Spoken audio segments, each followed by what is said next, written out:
Hello friends, দেখো এগুলো সোনার সব রিপেয়ারিং কাজ আছে।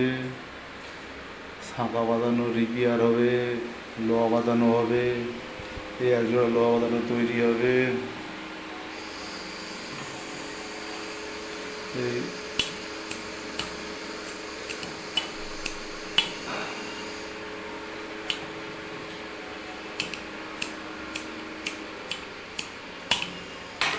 এই গ্যাস জ্বালালাম।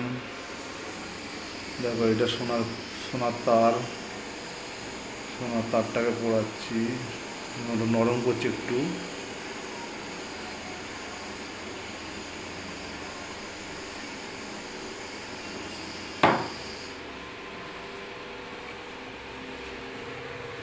এটা অ্যাসিডে দিলাম।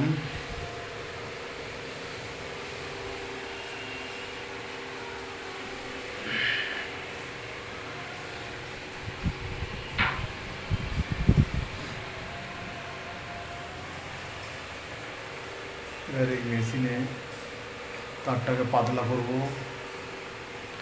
পাত তৈরি হবে। তারপরে এই পেটি লোহাগুলো তৈরি হবে, মাঝখানে সোনা বসবে।